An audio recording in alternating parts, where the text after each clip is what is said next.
I gave it up for love. All you're getting tied up with this old granny. I'm moving slow, but I can talk with my... Quarter clock she before the rain. There's 2 boys. Yeah, there's 2. Boys. How much years you say in entertainment? About 30. I was a child prodigy. Maybe like you on stage as a I child? started at 5. Marsha started young, so why couldn't start young? So Masha singing and you're telling jokes. Yes, at 5. Knock, knock. Who is there? Your mommy. What? That's what you used to say? Your mommy, yeah. No, but since I'm young, I mean, like, every time I talk to my parents about this, like, I was the class clown. I'm sure you were the class clown in Yeah, class, for right? sure.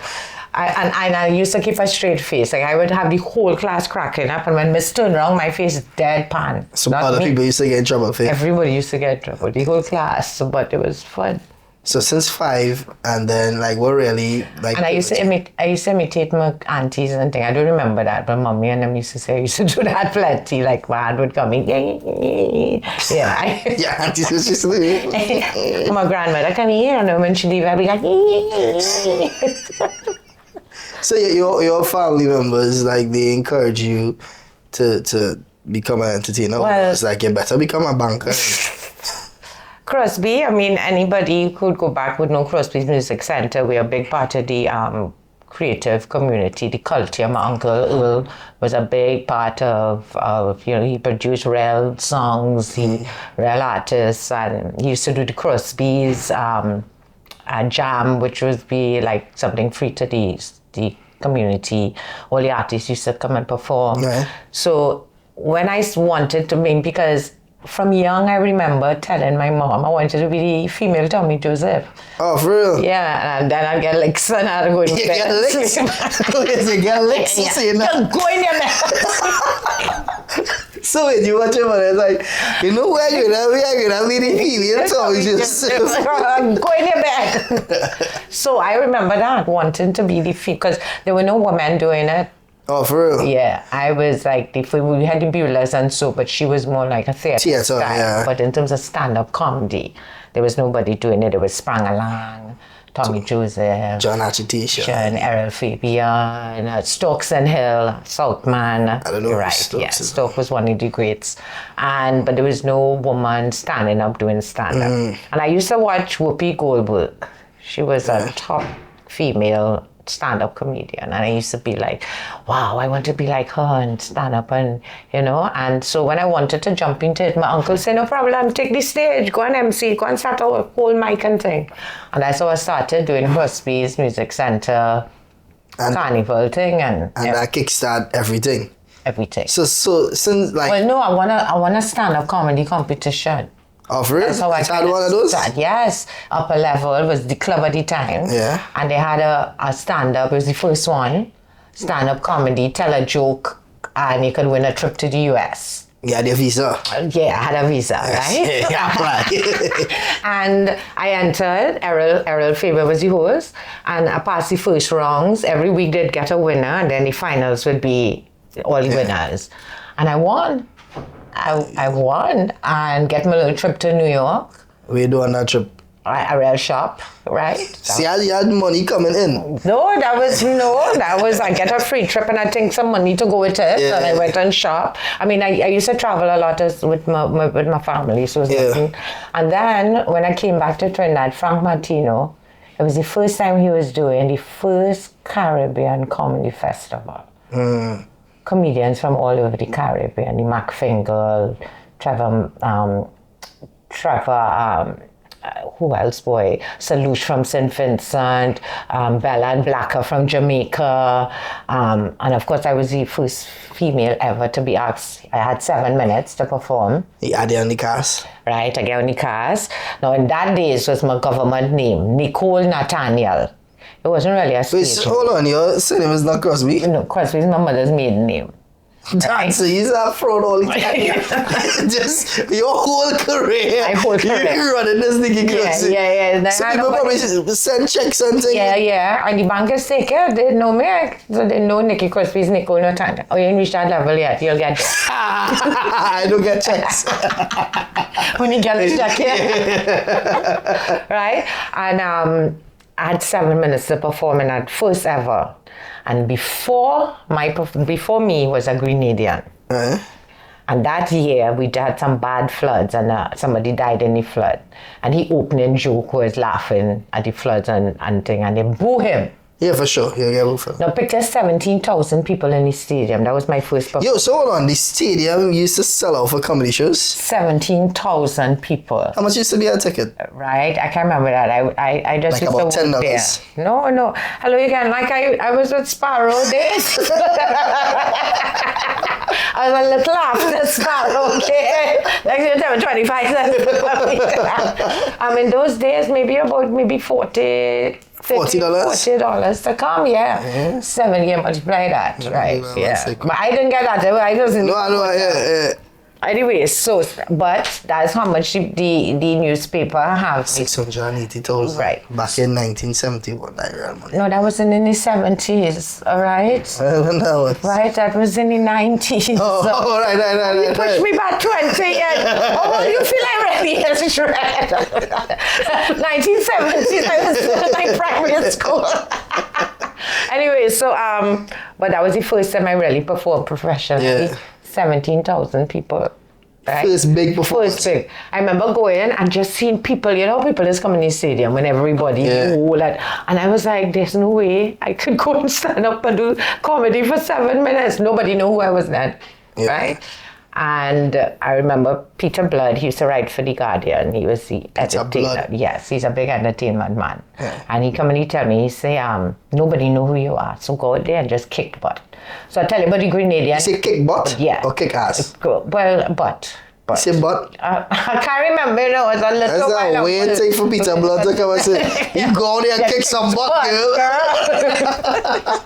So, while I'm getting ready, because I on next, I'm hearing these 17,000 people booing the Grenadian. Yeah. No, you ever hear 17,000 people boo? I can imagine loud. And you next? You see, well, that's not going over here. You next. And, but eventually went, I kicked butt. Kick some butt, girl. Yeah. You can remember your first joke? No, we walk on stage and say to win back that audience. Yeah, boy, I really can't remember that. Okay, they don't walk on and say, you killed Nikki. No, nobody knew me. Comedians just like, Yeah. say, yeah, no, you didn't say that. I really can't remember. I remember the first time I get booed, but not that time, right? Anyway, so I went, I kicked butt. Peter Blood came and said, you have potential, but you see that name, Nicole Nathaniel, is not really a stage name. He said you should use Crosby. That's, everybody know it, Nikki and Crosby, and rhyming, short, Peter Blood is a smart guy, but yeah. So that's how Nikki was born. Bring it to the stage. Nicole Nathaniel. What's that? Nathaniel. Yes. That's a good stage manager. She's checking. Yeah. From the toilet too. Yeah. She really. I wonder if she wash her hands, boy. Yeah. Oh, she always says that you go to toilet and you wash your hands. Yeah. COVID's still around, this lady. But it's like, what went like? All right, so you used to sell out like all these stuff, stadium shows. I can't even. Like, I just imagine selling out the stadium. Guys, like, I go and buy a house one time after that. Like, not only that, sell out stadiums around the Caribbean and around. But what do you think caused the? Alright, what's the build up to a comedian selling out the stadium in the Caribbean, and what do you think was the decline? Good question, because when I started, and as I say, about the first female, I saw the world under comedy, right? I was invited, like when promoters had to think about who they're bringing up from Trinidad, they had to choose between John, they had to choose between Errol, Tommy, Sprang, they might take two. Nikki was always booked because the only right? And we did comedy in almost every city in the US and Canada. We went Europe, right through the Caribbean, and they were always sold out. Like big venues in the stadiums, always. You mean for real? Out, right? We did the Garfield's Coatsovers in Barbados. We did stadiums. I told you my first performance was around 17,000, sold out Hasty Crawford Stadium. How much people used to be on a show like that though? On a show like that, you'll probably have maybe like 7, 8 performers. So that goes into the next thing, because a lot of comedians, they in their older age and stuff, they have like real financial problems. Like you could remember how much you like was your first rate as a comedian, like. First to go back, boy, maybe like a 1,500 when I first kind of start off, and that was a lot. Maybe that's in the 90s. Yeah, well, 1,500 in the 90s. Right. Yo, so all the comedians are charging $1,500 now. Yeah. Yo, yeah, you know, because I started, but it took a while. I remember sending back a check to a promoter because he wanted to pay me dog money. And, you know, as of the first of anything, you started to pay your dues. Yeah. So the first was maybe like a little 500 when I now come and hold that, hold this kind of thing. And then you just want to get on stage. Yeah, Yeah. you know, you have to pay your dues. You know, you obviously, like, you and I can't charge the same. You know, I can't, because, you know, I need to match my figure to yours at least, right? Maybe match. I don't match my fingers to yours, right?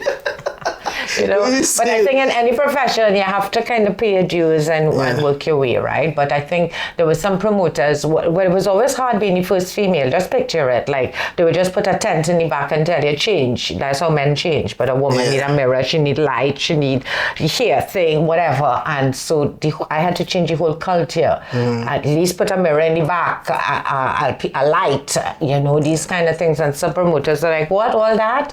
And then some promoters thought, oh, first female, like a try thing. So every promoter wanted to sleep with me. Oh, you have that problem too? Yeah, if a woman promoter sleep with me. Most of them aren't women, though. Oh, there's men. Yeah. Oh. Most. I do what I ought to do. You do it just for the arts. No, it's for the arts. It's for the arts. It's for the arts. It's for the arts. Only it's for the arts. You gotta do what you gotta do. Yeah, I can imagine. So that's one of the trials that you'd face. Oh yeah. Plenty, man. As you reach, you know, I think women go through that in any profession. So you want to perform? Yeah. You want to be a comedian? Yeah. I have a mic there for you. Don't come in the mic. I can't hear. Come closer and tell that joke in this mic. Yeah. Make me laugh. So there were different things, but and you see, there was always the stand-up side to me, was always the theater side too. Yeah. You know, and I was one that really wanted to marriage it too. I did my first woman show was late 90s, early 2000s, called Nikki Does. Nikki Does. And it was 6 characters, from an 11-year-old girl right up to 90-something-year-old granny, and it was 6 different types of people in life. Doing the same stand-up, but under disguise of theater and monologues and funny monologues. I was able to kind of marriage it too. Because even on stage now, you do bits, but then you do story form jokes. So you kind of blend the both of them. You hit them a quick one, and then you give them a longer. I love to tell stories, yeah. You know, and I think that's what we do. We tell stories. You know, I've reached a point in my life now when I started to talk about menopause and what's going on with my life, and it's stories, and I think that's. But you going through menopause? No, I'm 35. I don't know. It's not that funny. Oh, sorry. 35. Right? I'm starting pre. That's a real random moment. That's like, wait, you get through menopause? When that starts? Oh, yes, no.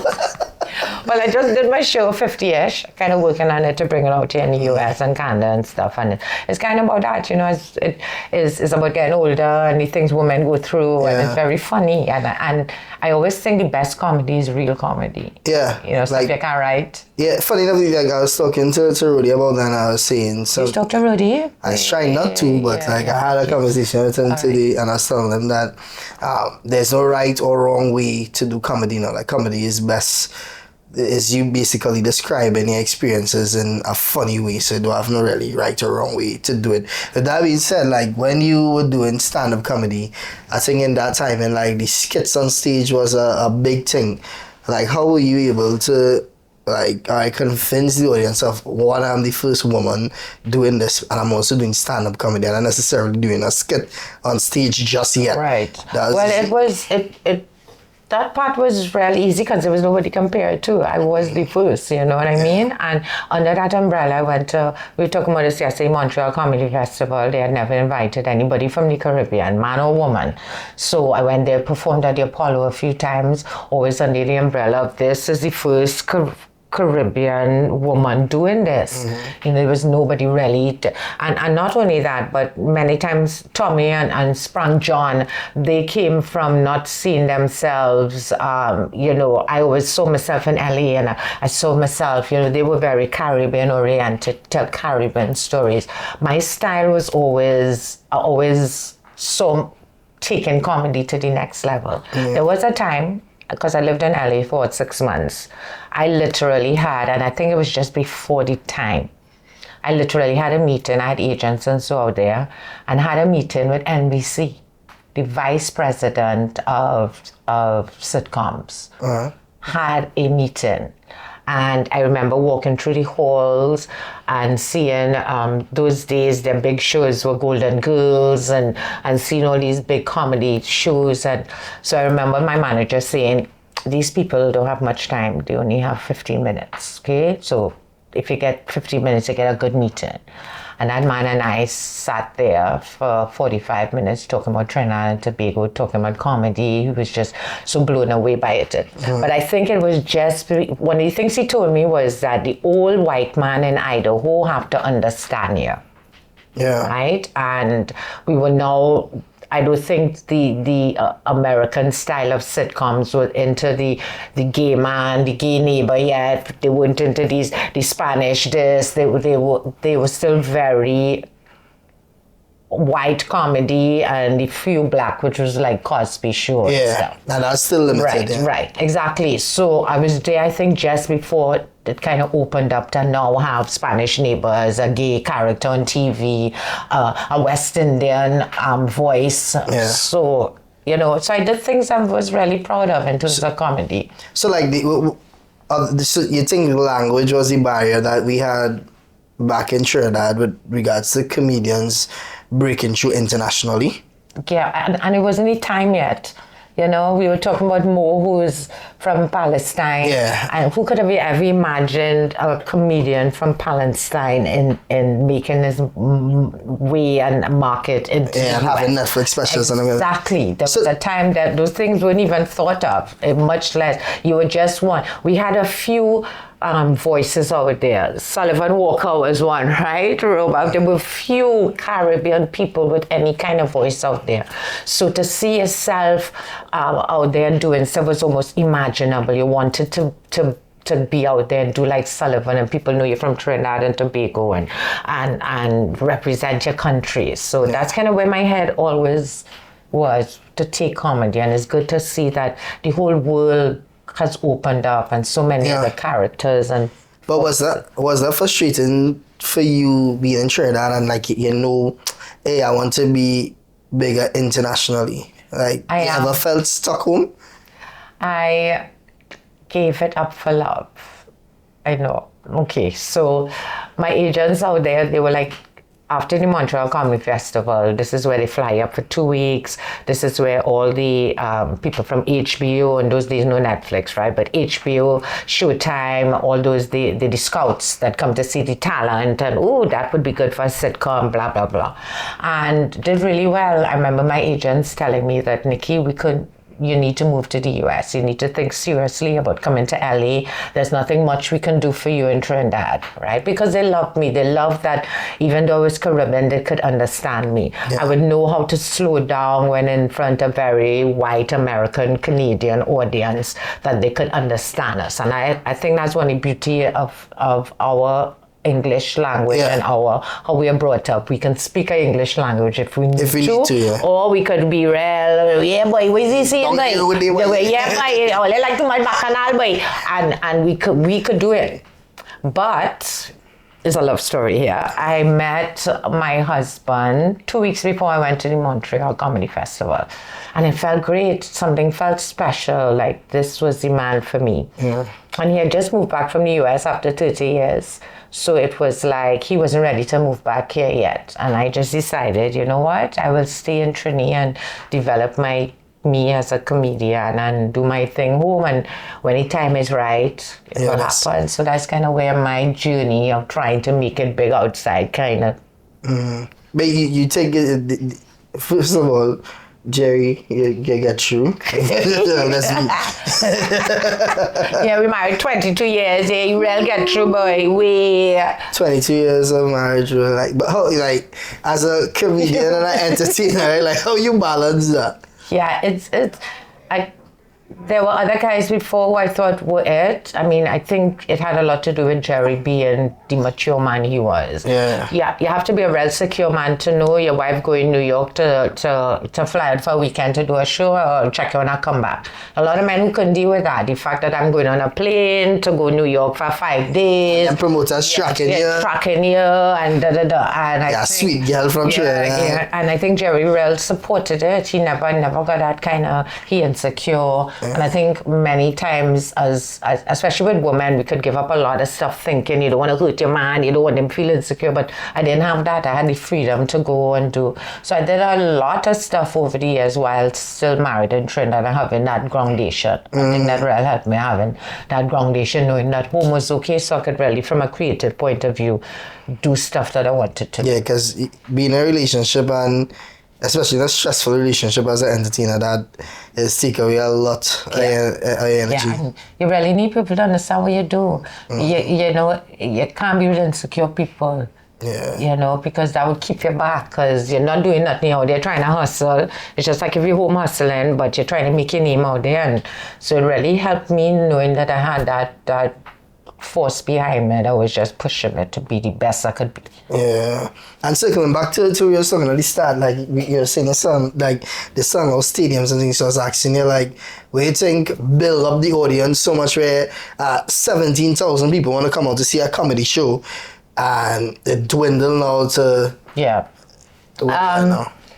I think the style of comedy has changed, right? Because, we as comedians have to stand up there and prove yourself, because especially from a Trini market, it's almost like, you know what, I pay my money, you better make me laugh. That's how Trinis has come to a show, right? Don't let me ask back for my $40, you know, right? That's what make me laugh, right? While, you know, people coming out here to see a show, they're in a good mood, all right, let's do this, etc. But I don't know, it's an interesting question, because the style of comedy has changed too because of social media, right? Now we have people like yourself, Rudy, who actually put on skits and etc. It's a whole different style versus stand-up. So many people, I think, who can do it on camera may not necessarily be able to stand up in front of 500 people and make them laugh live. Yeah. Right? And I think when you can do that crossover, which you have done, which I'm happy with, which Rudy has done, you know, I was one pushing Rudy to let stand up. You can do this, Rudy. And first he did it under character. Yeah. You can hide behind characters. Yeah, it's not really you, right? And I'm glad to see now that he has gotten brave to move from behind the social media cameras and you yourself too, and face it live. Yeah, well, I started doing stand-up before I started social media. Right. So I did it in the reverse. I just realized, like, nobody coming to the shows. So I was like, I need to get popular. But then them stop coming. Yeah, it's like, all right, every day is nobody in the audience. Yeah, well, auntie and them. No, that is, But it's the thread is comedy, but it's really who have the cojones to really stand up in front of a live audience. That's kind of, for me, how you know you have crossover and you now consider it's one of the hardest jobs in the world. I feel you.